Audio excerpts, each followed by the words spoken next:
Hello guys, welcome to our YouTube channel that is bright beginnings with JS Yadav. आज हम जो कल हमने लास्ट टॉपिक कंटिन्यू करा था, हमने फर्टिलाइजेशन इवेंट को कंप्लीट कर लिया था। पोस्ट फर्टिलाइजेशन इवेंट में मैं आपको एंडोस्पर्म के बारे में बता रही थी कि फॉर्मेशन ऑफ एंडोस्पर्म क्या होता है। ठीक है, तो एंडोस्पर्म में मैंने बता दिया था कि एंडोस्पर्म के अंदर डिवीजन होता है, फिर फ्री न्यूक्लियर डिवीजन होता है। उससे क्या होता है बेटा कि फ्री न्यूक्लियर डिवीजन से सेल वॉल का फॉर्मेशन ही होता है। जो मैंने एग्जांपल दिया था आपको कोकोनट वाटर का। ठीक है, तो कोकोनट वाटर के अंदर जो वाटर सब्सटेंस होता है उसे हम क्या कहते हैं, वो एंडोस्पर्म की फॉर्मेशन है। ठीक है, और जो व्हाइट कलर का कर्नेल होता है उसे आप क्या कहते हैं, उसे आप कहते हैं कि ये क्या है, ये जो सेल वॉल का फॉर्मेशन स्टार्ट हुआ था एंडोस्पर्म के चारों तरफ, उसे हम क्या, उससे क्या बनता है, ये व्हाइट कर्नेल बनता है। ठीक है, तो कुछ के अंदर तो क्या होता है, एंडोस्पर्म कंप्लीटली एग्जॉस्ट हो जाता है। जो एंडोस्पर्म है, एक मिनट, एंडोस्पर्म जो है वो क्या हो जाता है, कंप्लीटली एग्जॉस्ट हो जाता है। आज हम पढ़ेंगे पोस्ट फर्टिलाइजेशन इवेंट।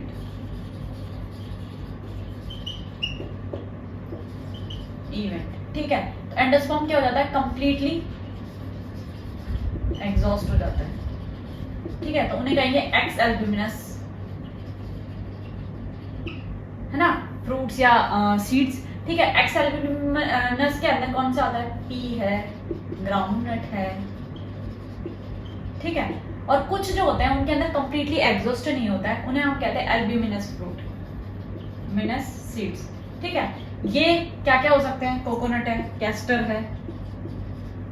ठीक है, ये क्या होते हैं, कैस्टर। ठीक है, ये क्या होते हैं, एल्ब्यूमिनस फ्रूट। ठीक है, तो एंडोस्पर्म का मेन रोल क्या है, न्यूट्रिशन प्रोवाइड कराना है सीड को। ठीक है, अब हम पढ़ेंगे डेवलपमेंट ऑफ एम्ब्रियो। ठीक है, अब जो एम्ब्रियो है, मैंने क्या कहा था, फर्टिलाइजेशन जो होना है वो कौन सा एंड पे हुआ था बेटा, माइक्रोपाइलर एंड पे। कौन सा एंड पे हुआ था, माइक्रोपाइलर एंड पे।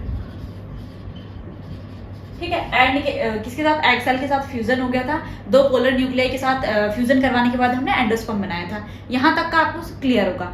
जो एम्ब्रियो है उसका डेवलपमेंट स्टार्ट होगा कहां से, माइक्रोपाइलर एंड के अंदर। उसके अंदर सक्सेसिव डिवीजन होंगे, क्या होंगे, सक्सेसिव डिवीजन होंगे, जो किसमें कन्वर्ट हो जाएगा, एम्ब्रियो के अंदर। ठीक है, तो एम्ब्रियो जो है वो पहले किसके अंदर कन्वर्ट होता है, प्रो एम्ब्रियो के अंदर। किसके अंदर कन्वर्ट होता है, प्रो एम्ब्रियो के अंदर। ये हार्ट शेप का होता है, किसका होता है, हार्ट शेप का। फिर ये किसके अंदर कन्वर्ट हो जाता है, मैच्योर एम्ब्रियो के अंदर। किसके अंदर कन्वर्ट हो जाता है बेटा, मैच्योर एम्ब्रियो के अंदर। अब ये जो एम्ब्रियो है इसमें देखो, जो एंजियोस्पर्म है वो भी दो टाइप के होते हैं, मोनोकॉट्स और डाइकॉट्स। ये यहां तक का डेवलपमेंट तो क्या होता है, बिल्कुल इजी होता है। ठीक है, उसके बाद पहले हम डाइकॉट्स में देख लेते हैं, जिनके सीड के अंदर दो कॉटिलिडन्स प्रेजेंट होते हैं, जैसे पीज है, ठीक है, आलमंड्स है, कैश्यूज है। तो देखना अब क्या होगा कि डाइकॉट्स के अंदर जो क्या होगा,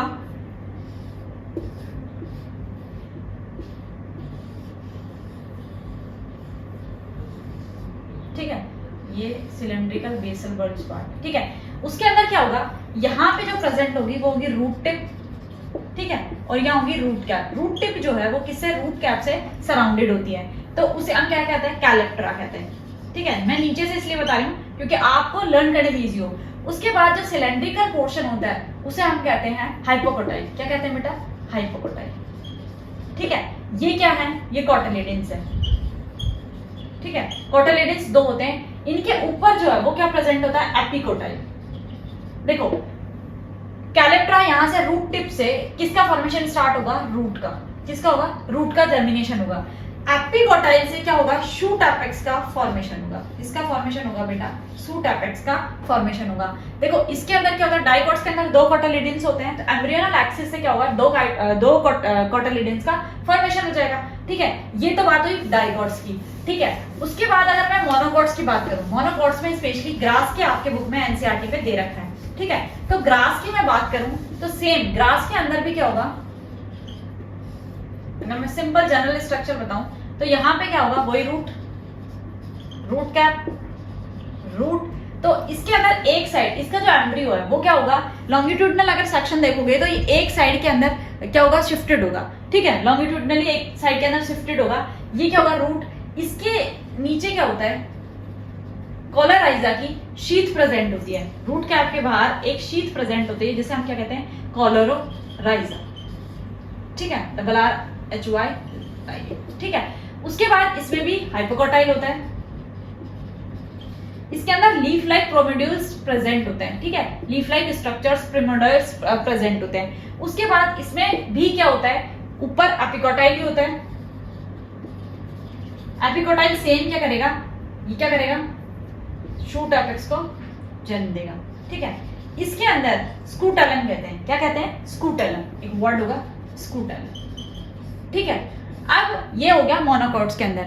उसके बाद अब हम पढ़ेंगे सीड का डेवलपमेंट। ये एम्ब्रियो बन गया, एम्ब्रियो से आपने क्या, जाइगोट से क्या बना लिया, जाइगोट में सक्सेसिव रिपीटेटिव डिवीजन हुआ, जो एम्ब्रियो आपका था वो किसके अंदर कन्वर्ट हो गया, जाइगोट जो है वो एम्ब्रियो के अंदर ग्लोबुलर हार्ट शेप का, कैसा है एम्ब्रियो का स्ट्रक्चर, कैसा है, ग्लोबुलर और हार्ट शेप का स्ट्रक्चर हो गया। अब हम बात पढ़ेंगे सीड के बारे में। सीड किससे, ओव्यूल से डेवलप होता है, डेवलप्ड फ्रॉम ओव्यूल, ठीक है, ओव्यूल से डेवलप होता है। जो सीड होता है वो आपने देखा होगा, वो क्या होता है कि फ्रूट के अंदर है ना, इनसाइड द फ्रूट सिचुएटेड होता है, ठीक है। तो जैसे जैसे जाइगोट के अंदर क्या होगा, डिवीजन होगा, तो उसके अंदर क्या बनेगी, लेयर्स का फॉर्मेशन हो जाएगा, पेरिकार्प, एंडोकार्प, मेसोकार्प। जब फ्रूट के बारे में पढ़ाऊंगी तो उसमें बता दूंगी। तो जो सीड है, सीड का फॉर्मेशन के अंदर देखो, सीड भी दो तरह के होते हैं, डाइकॉट और मोनोकॉट, है ना। तो सीड के अंदर जिसके अंदर दो कॉटिलिडन्स प्रेजेंट है वो डाइकॉट है, जिसके अंदर सिंगल कॉटिलिडन प्रेजेंट है वो मोनोकॉट है। अब देखो मैंने क्या कहा था, माइक्रोपाइलर जो एंड है वो किसके अंदर कन्वर्ट हो जाएगा, वो एक छोटे से पोर के अंदर, यानी सीड के ऊपर, मान लो आपने ग्राउंडनट देखोगे, उसके ऊपर जो छोटा सा क्या होता है, पोर होता है, उसे हम कहते हैं माइक्रोपाइल। यही बेटा वो माइक्रोपाइलर एंड होता है जो क्या होता है, इसके अंदर कन्वर्ट हो जाता है। अब देखो मैंने जो फ्रूट्स हैं उसके अंदर आप ये सॉरी अभी जब एम्ब्रियो का डेवलपमेंट बताया, उससे पहले जब एंडोस्पर्म का बताया तो मैंने बता दिया था सीड टू टाइप की, एक एल्ब्यूमिनस, एक एक्स एल्ब्यूमिनस, जिसके अंदर एंडोस्पर्म क्या हो जाता है, ये पीएन जो है ये इसके अंदर क्या होता है, रिपीटेटिव सक्सेसिव डिवीजन्स होते जाते हैं। फिर क्या होता है, ये क्या होता है कि ये जो डेवलपिंग एम्ब्रियो होता है उसको न्यूट्रिशन प्रोवाइड कराता है, ठीक है, और उसको हेल्प करता है किसके अंदर, डिवीजन के अंदर। तो ये जो एल्ब्यूमिनस है, इनके अंदर तो क्या हो जाता है बेटा कि ये कुछ अमाउंट ऑफ एंडोस्पर्म क्या रहता है, रिमेन रहता है, जैसे मैंने बताया था किसके अंदर, कोकोनट और किसके अंदर, उसके अंदर सॉरी कैस्टर के अंदर। उसके बाद एक्स ऑर्गेनिज्म में ये जो आपने एंडोस्पर्म पढ़ा ये पूरा एग्जॉस्ट हो जाता है, ठीक है। तो सीड्स क्या होंगे, सीड्स क्या होंगे, ड्राई होंगे। ड्राई होने के बाद इनके अंदर क्या होगा, वाटर कंटेंट जो है वो कितना बचेगा, 10 to 15% ही वाटर कंटेंट बचेगा। अब ऐसा क्यों, देखो अगर सीड के अंदर वाटर कंटेंट ज्यादा रहेगा तो क्या होगा, मेटाबॉलिक एक्टिविटीज जो होती है। अब मेटाबॉलिक एक्टिविटीज क्या होती है, आपने 11th में पढ़ा होगा फर्स्ट ही चैप्टर में। मेटाबॉलिक एक्टिविटीज होती है रेस्पिरेशन करना, डाइजेशन करना, ठीक है, इंजेशन करना, ठीक है, ब्रीथिंग करना, एक्सक्रीशन करना, तो ये सारी क्या है, मेटाबॉलिक एक्टिविटीज है। अगर सीड ड्राई नहीं होगा और मेटाबॉलिक एक्टिविटीज उसी फास्टर रेट पे चलती रहेगी तो क्या होगा, सीड जो है उसका जितना भी रिजर्व फूड मटेरियल है, कॉटिलिडन्स के अंदर क्या होगा, रिजर्व फूड मटेरियल स्टोर होगा, जो कि क्या करेगा, जो नेक्स्ट जनरेशन में एम्ब्रियो बनेगा उसके डेवलपमेंट में हेल्प करेगा। इसीलिए क्या होता है, और सीड के बाहर क्या होती है, एक प्रोटेक्टिव लेयर होती है, या सीड के बाहर एक क्या होती है, प्रोटीन की कवरिंग होती है, कोटिंग होती है, जो क्या करती है उस सीड को हार्ड बनाती है। हार्ड, अगर सीड की कवरिंग हार्ड नहीं होगी तो क्या होगा, ये जितने भी टेम्परेचर है, जितने भी बायोलॉजिकल फैक्टर्स है, अबायोटिक और बायोटिक, उनसे क्या हो जाएगा, सीड क्या हो जाएगा, खराब हो जाएगा। क्या हो जाएगा, खराब हो जाएगा। अब ये मेटाबॉलिक एक्टिविटीज को स्लो डाउन करने का मेन रीजन क्या है, सीड डॉर्मेंसी। देखो बेटा आपने देखा होगा, क्या मैंगो तो गर्मियों में खाओगे, ठीक है, पर वो जर्मिनेट कब होंगे, बारिश के सीजन में। आपने ऑरेंजेस खाई तो सर्दियों में है, ठीक है, पर वो जर्मिनेट कब हो रही है, बारिश के यानी रेनी सीजन के अंदर। तो क्या होगा, ये इतने दिनों तक जो सीड हमने खाए होते हैं ये मिट्टी के अंदर खराब क्यों नहीं होते, है ना, ये क्यों नहीं होते, क्योंकि इनके बाहर एक तो आउटर कवरिंग होती है, किसकी, प्रोटीन की आउटर कवरिंग होती है, जो सीड को हार्ड बनाती है, जिससे क्या होता है कि बायोलॉजिकल, केमिकल, फिजिकल जितने भी बैरियर्स है, जितने भी बैरियर्स हो, वो सबसे क्या करती है, उस सीड की प्रोटेक्शन करती है। तो प्रोटेक्शन लेयर हो जाती है सीड के बाहर। दूसरी बात, सीड क्या चले जाते हैं, डॉर्मेंसी के अंदर चले जाते हैं। डॉर्मेंसी का मेन रीजन क्या होता है, स्लीपिंग स्टेज। स्लीपिंग स्टेज का मतलब ये नहीं है जैसे आप सो रहे होते तो आपकी मेटाबॉलिक एक्टिविटीज क्या हो जाती है, स्लो डाउन हो जाती है। सेम ऐसे ही क्या होता है, सीड जब डोरमेंसी क्या होता है तो सीड की जो मेटाबॉलिक एक्टिविटीज है वो सारी क्या हो जाती है, स्लो डाउन हो जाती है। क्या हो जाती है, स्लो डाउन हो जाती है। ठीक है, अब ठीक है मैम, ये सीड तो डोरमेंसी में चला गया। आफ्टर दैट उसके बाद क्या होगा कि सीड का जर्मिनेशन, जब सीड के लिए फेवरेबल कंडीशंस जब होगी, when favorable conditions arise for seeds, तो क्या होगा, सीड वापस क्या हो जाएगी, सीड की वो कौन सी स्टेज होगी, वायबिलिटी स्टेज होगी। कौन सी स्टेज होगी, वायबिलिटी स्टेज। यानी सीड जब जर्मिनेशन के लिए रेडी हो जाएगी तो वो स्टेज क्या होगी, वायबिलिटी स्टेज। अब ये कुछ मंथ से लेके कुछ महीनों तक चल सकती है, कुछ सालों तक लीनियस के अंदर है। ये मिला था प्लांट हमें आर्कटिक टुंड्रा से, ठीक है, ये सीड हमें वहां से मिला था, तो वहां उसका क्या है, बहुत सारे सालों तक वो जिंदा रहता है। तो जैसे ही उसकी जर्मिनेशन की फेज आएगी, करेक्ट टाइम में फेवरेबल कंडीशन आएगी, उसके लिए optimum temperature, optimum moisture environment के अंदर जैसे ही अवेलेबल होगा, तो क्या हो जाएगी, उस सीड की वायबिलिटी या उस स्टेज आ जाएगी और उसके अंदर क्या हो जाएगा, सीड जर्मिनेट हो जाएगा। अब ये जो वायबिलिटी है, ये किससे अफेक्ट होती है, या तो क्या हो जाए, सीड के अंदर सीड क्या हो जाए, डिटोरिएट हो जाए या खराब हो जाए, या फिर कोई इंसेक्ट खराब कर दे उसको। ठीक है, इंसेक्ट का कुछ हो जाए। जैसे देखा होगा आपने, वीट स्टोर करते हो, वो भी तो बेटा सीड ही है, वीट सीड है ना। अब उनके अंदर क्या हो जाता है, उनके अंदर देखा होगा टर्माइट्स का वो हो जाता है। ठीक है, तो क्या है कि इंसेक्ट्स का, स्मॉल इंसेक्ट्स का, किसी का भी क्या हो जाए, उनके अंदर अटैक हो जाए, तो उससे बचाने के लिए उन्हें आप प्रिजर्व करते हो। ठीक है, डिफरेंट टाइप ऑफ डालते हो, केमिकल्स डालते हो। ठीक है, सल्फोज की टैबलेट्स डालते हो, नीम की पत्तियां डालते हो। ठीक है, तो वो क्या है कि उनमें इन्फेक्शन ना हो। ठीक है, बैक्टीरियल, माइक्रोबियल जैसा भी है वो इन्फेक्शन ना हो। तो सेम ये है कि इन्फेक्शंस की वजह से भी सीड की वायबिलिटी क्या हो सकती है, सीड खराब हो सकते हैं या डिटोरिएट हो सकते हैं। ठीक है, डिग्रेड हो सकती है, उनकी क्वालिटी डिग्रेड हो सकती है। तो ये था आपका सीड के बारे में। अब इसमें अब जो बच गया वो बचा फ्रूट। देखो, फ्रूट का जो डेवलपमेंट है वो कहां से होता है, ओवरी से। अब हम बात कर लेते हैं फ्रूट की। फ्रूट का जो डेवलपमेंट है वो कहां से हो रहा है बेटा, ओवरी से। ओवरी डेवलप हो रही है। तो फ्रूट कितने टाइप के होते हैं, एक होता है सूडोकार्पिक, जिसे हम कहते हैं फॉल्स फ्रूट। ठीक है, इसमें with ovary other parts of flower also takes part in the formation of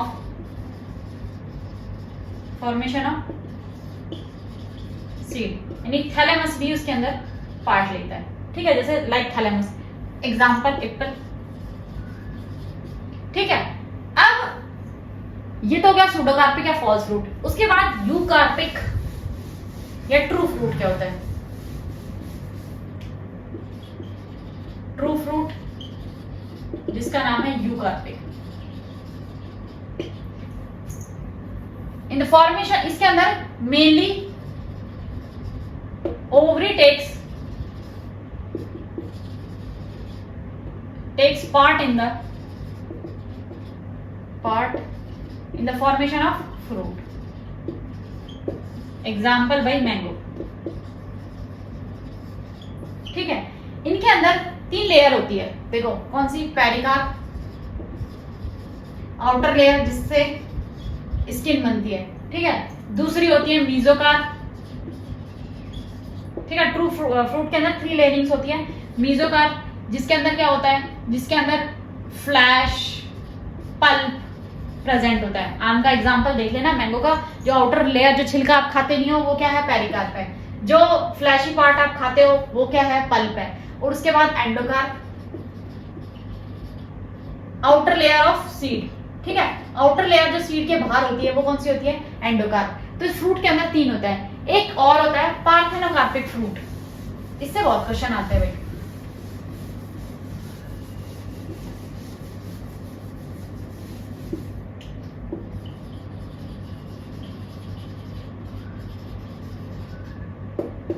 अब ये पार्थेनोकार्पिक फ्रूट क्या होता है, ये पार्थेनोकार्पिक फ्रूट होता है formation of fruit without fertilization.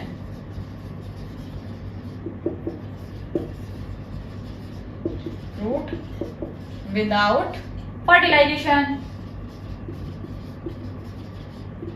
और ये विदाउट सीड भी होता है भाई। That's are called banana. ठीक है, ये क्या है, इसका एग्जांपल है बनाना। अब आपने फ्रूट का फॉर्मेशन और फ्रूट का स्ट्रक्चर भी देख लिया। लास्ट में इसमें एक टॉपिक बचता है एपोमिक्सिस और पॉलीएम्ब्रियोनी। अब ये एपोमिक्सिस क्या होता है, उसके बाद ये चैप्टर कंप्लीट हो जाएगा।